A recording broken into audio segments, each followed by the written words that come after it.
You are looking at that correctly. That is me misloading plates. Yeah, I put a 45 on one side and I forgot to take the 25 off the other. I do that a lot. I need to really slow down and start paying attention. You know, people told me that a few times before, and they think, well, it's YouTube, it's distracting them. No, I've been doing that all my life. I swear.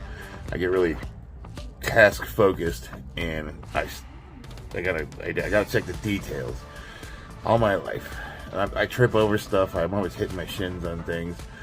Like, you know, we'll be working on in the car. You know, I'm putting the headers together, and I will forget a tool, and I know where it is. It's on my workbench. I'll zip back to the workbench, and I'll forget about the thing that I set in the middle of the floor, and I'll hit my shin on it and fall over. And yeah, it's a problem. I stub my toe constantly, and I constantly misload my plates. Now, I don't have a camera on me when I'm fixing the Chevy, so, you know, say what you want. Regardless, whether it doesn't matter what the distraction is, I need to, it's not even that I'm distracted, it's that I'm hyper-focused. Does that make sense? I watch my daughter do it all the time. She does the exact same thing I do. She'll set up her, you know, she likes to do Legos and Hot Wheels, of all things. She's got these huge tracks that she sets up the span of the living room. And I'll see her like run back to go grab something and then smack into something and like floor herself in the middle of the living room. And I gotta get that on camera. Again, this is the morning. I've been doing these in the mornings. So interesting thing has been happening since I started doing the Candido. I have been sleeping. So normally throughout the night, and this has been a problem ever since I got out of the military, I do not sleep. I have not slept through the night. I mean, I would say 1 out of every 10 days will I go to bed at a certain time and sleep all the way until my alarm goes off. I am up and down all night long. And for ever since I started this Candido program, which was Sunday night, I have slept every night. And it's been interesting. I wake up and I don't know where I am. What time is it? I get where? Am I off work? Do I gotta go to work? The only thing that sucks about sleeping all the way through the night, I noticed, when I would wake up, I would do things like start the coffee machine, go back to bed. And when I wake up, I have fresh, burnt coffee because it's been on for 2 hours. But it would be ready. You know, you make your cup, you're good to go. Now I gotta make it. I gotta stand there and watch it. Is that a problem? I don't know. So, what's today's rant gonna be about? What is wrong with the YouTube fitness community, the small content creator lifting channels? You people. Yeah, you people. No, I love you guys. I really do. But I'll tell you what, man.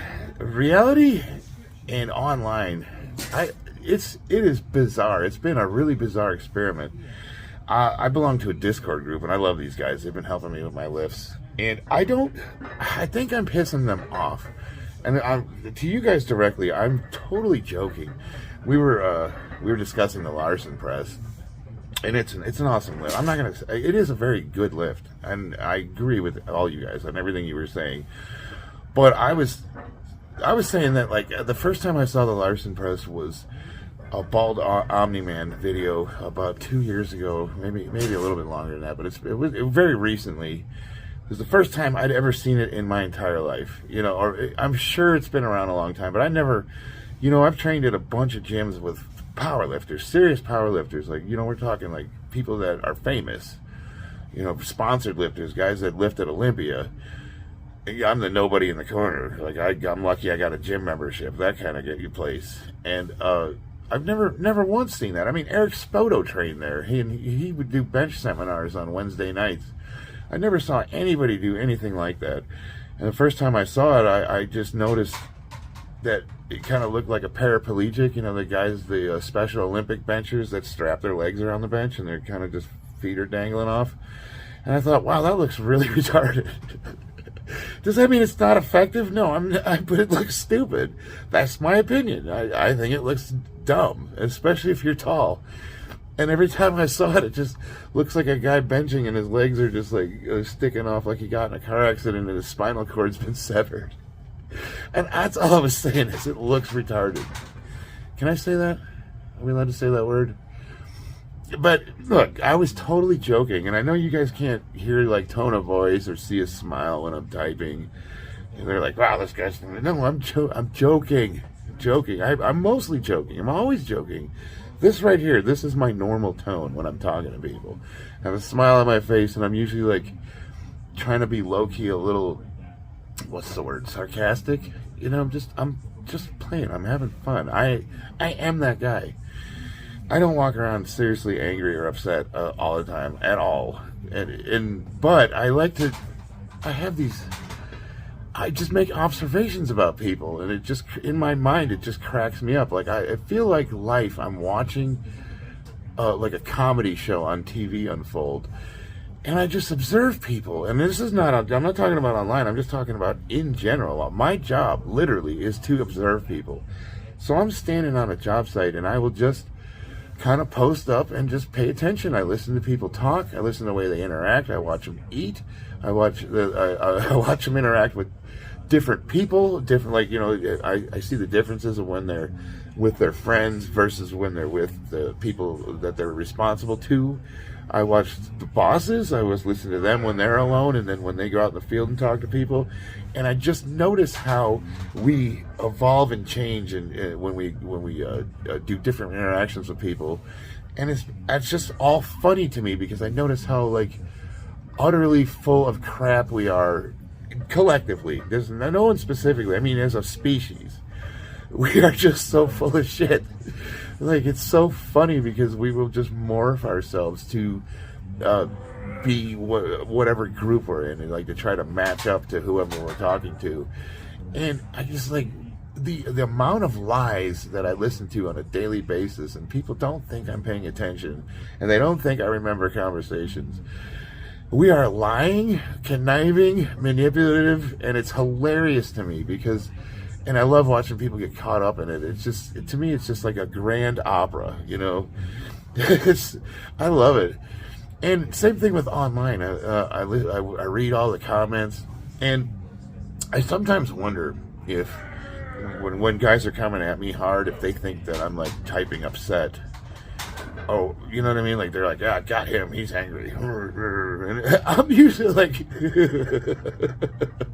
like, I am thoroughly enjoying every word I type because I just know when someone's mad at me, like, oh man, like sometimes I'll read it and be like, "Oof, no, don't do that. That'll send him to the mental hospital." Like, you know, back that off a little. Or, you know, sometimes yeah, I guess I'm the same way. You know, I purposely kind of will roll little grenades out, poof, you know, just to watch what happens. And this bench video is a good example. Like, I did everything I typed, everything I did knowing I was going to set this person off, and I kind of apologized because I didn't realize he was going to get that upset about it.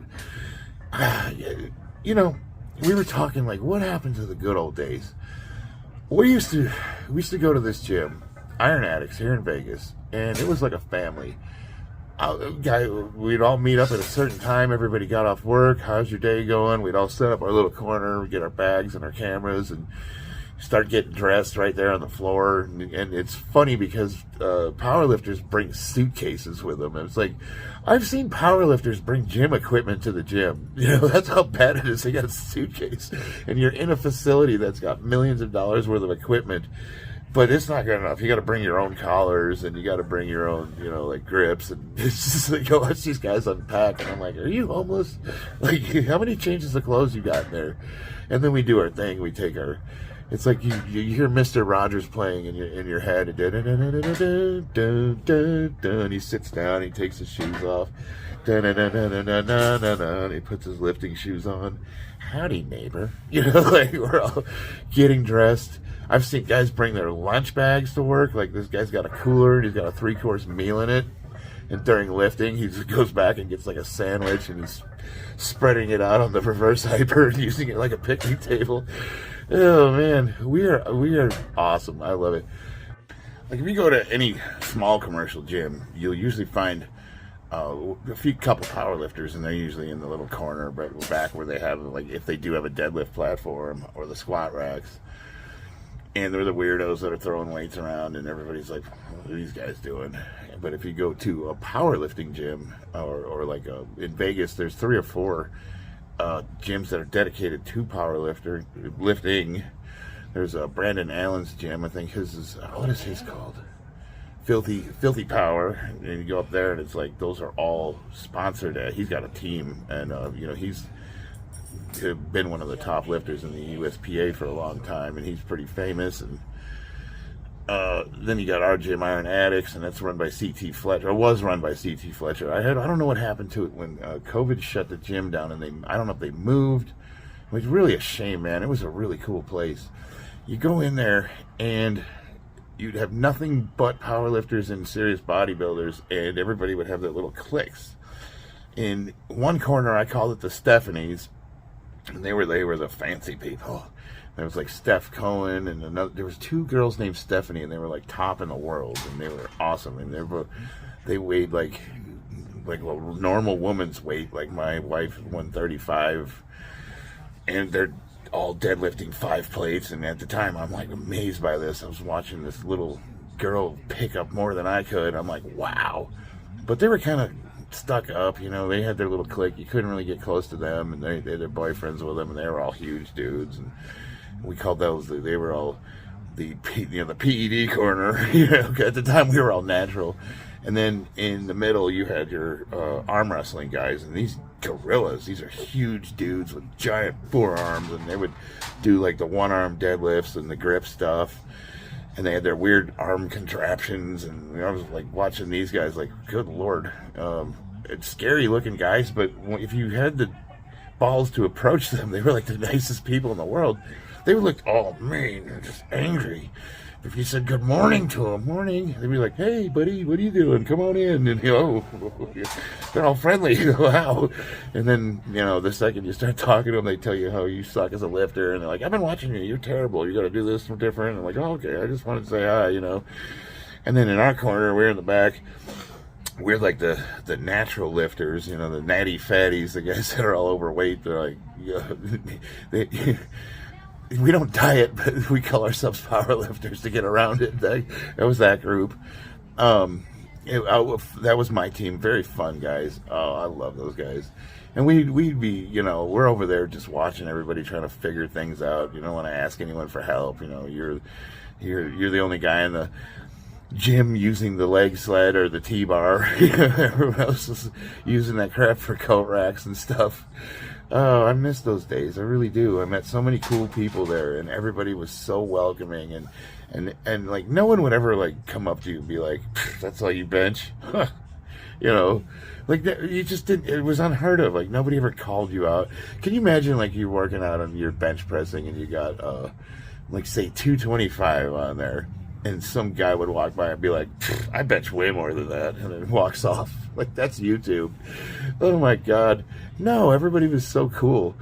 And it made me really, really fall in love with the sport, just how welcoming and open and like so communal. It was almost cult-like in a way. Each group would get you to come to their side, like, hey, come over here and join us.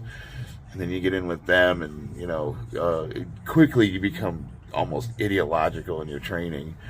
And we were always just the kids in the corner, just doing our thing. Then you got YouTube. YouTube is interesting. It is like no other gym on this planet. Yeah, I've never met a more ugly, just like resentful, whiny, arrogant, just ugly. People that follow me and demand that they're competing with me, and I don't even watch their videos. I get people that get angry if I post something where I lift more than them, and then they insist that they're stronger than me, and I'll just get these comments. I've never had more people try to correct my program when they don't even know what I do. Just I get all this unsolicited, priceless advice from people, and it's never hey, I noticed you're doing something, and do it this way. Maybe you could try that. It might be helpful. It's all like, you're wrong. And they're like, well, why am I wrong? And then if you get an answer out of them, it's just this weird place where people just unleash their pent-up frustrations and resentments on other people, and it's just like it's so weird to me.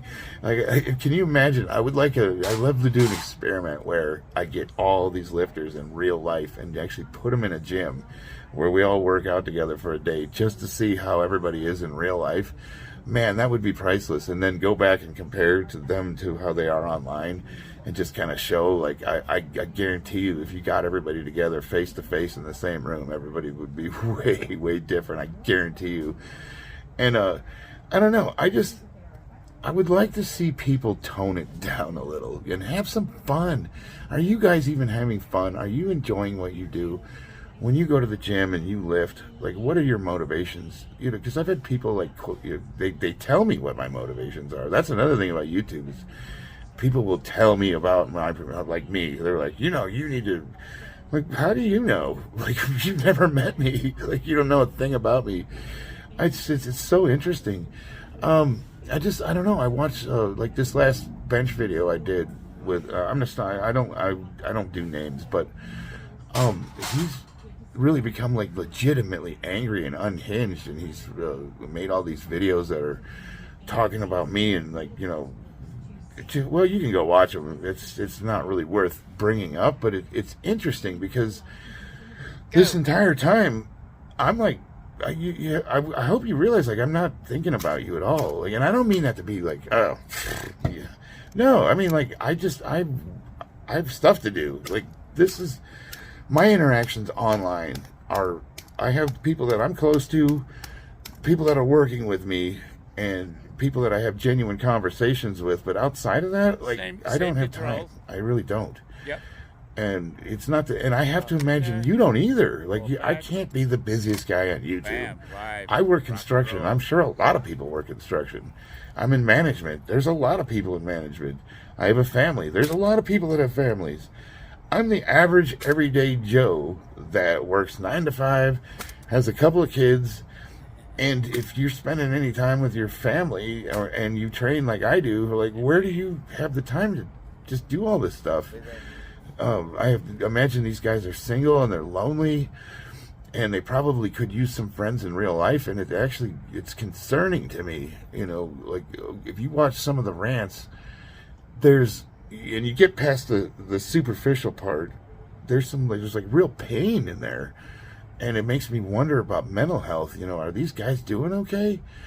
Like, are you, like, listen to your videos? Like, seriously, just sit there, play your video, and listen to it. Like, is that normal? Do you think that comes off as normal? Do you think people listen to that and are like, whoa, this guy's profound? They're like, whoa, what's up this guy's ass? And then you have a history of this stuff, and it goes back, and it makes me wonder, like, dude, why do you make these videos? It doesn't seem like you're getting anything out of them, except for anger and hatred and resentment. If you're not having fun doing this, I don't know. I'm the type of guy that I like to build bridges. I like to reach out, and I am a very sarcastic person, and I try to use humor in a lot of my stuff.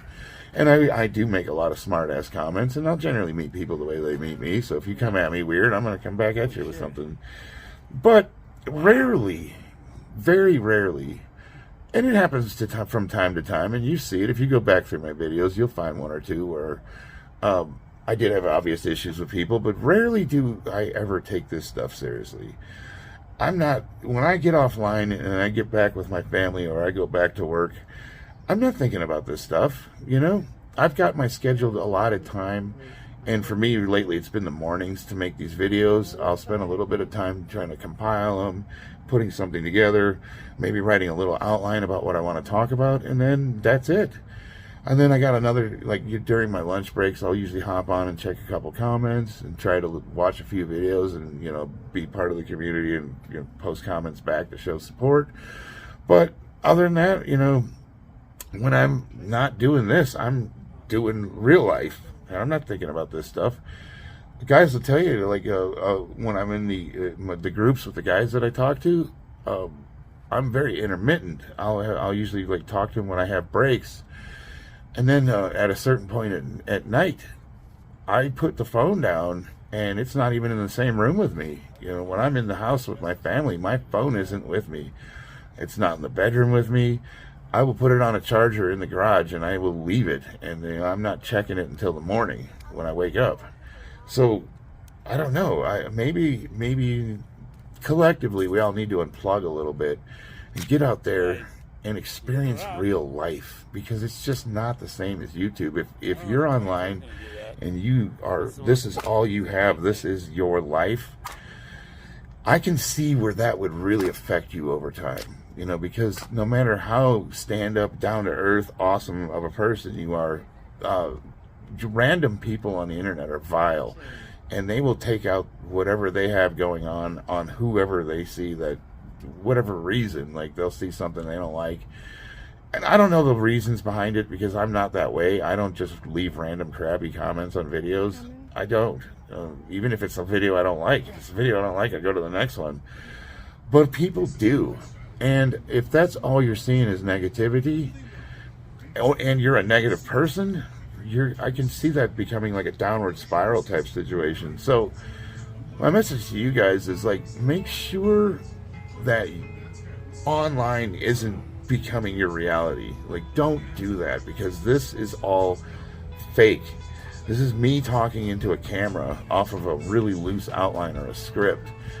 And it's, you know, when I'm done with this, I'm going to get ready and I'm going to go to work, and I'm going to be thinking about that all day. And I do the same thing for work. I leave work at work. When I get off work and come home, I don't bring that crap with me. Just like I don't bring my family to work. Everything's compartmentalized. I've got a time and I've got a place for everything. My training's compartmentalized. My family time's compartmentalized. Work is compartmentalized. And sometimes they do bleed over into each other. It happens, but you got to try to separate that, because it'll kill your joy. It really will. And once that happens, man, you start getting negative. I think we all go through it, because I know I suffer from depression, and I get that way sometimes. I get stuck. But luckily, I have situations and people in my life that snap me out of it. Like, if I get too focused or too latched onto one thing, I've got my family to drag me out of it. And my wife will straight up tell me, hey, you're spending way too much time online. Go play with your kids. Oh, okay. Well, you know what I mean? Like, or you got to go to work every day. Like, you just, no choice. You have to do that. So if you don't have anything in your life that snaps you out of this stuff, and you get in that downward spiral where you're just sitting there making unhinged rant videos, and you're calling people out that have nothing to do with you, and, you know, you're demanding respect from people that don't know you, and it's just like this weird thing where you're in the corner screaming at people, you know, look at me, how dare you, ah. It's like, bro, like, unplug, man. Unplug, take a vacation, don't bring your phone with you. You know, go somewhere for a weekend, go fishing, you know, go do something. Because this is not healthy. It really isn't. If you're stressing that much over YouTube videos, like, dude, that's no bueno, my guys. Mental health's important. You know, we have to take care of ourselves. That being said, I gotta get to work. I love you guys. If you guys got anything out of this, hit that subscribe button. I know this is a little bit of a longer video, but I don't know. This stuff's kind of important to me, because I really appreciate the relationships that I've gotten online, and the people that I do work with and interact with. That's real. Those are real. That's not fake. I have genuine friends that I talk to online, and I've never met in real life, but I consider them as close of friends to me now as anybody that I've ever met and worked with in real life. But at the same time, a lot of it is not real. And you got to just, you know, keep focused and don't trip over anything. I love you guys. See you on the battlefield.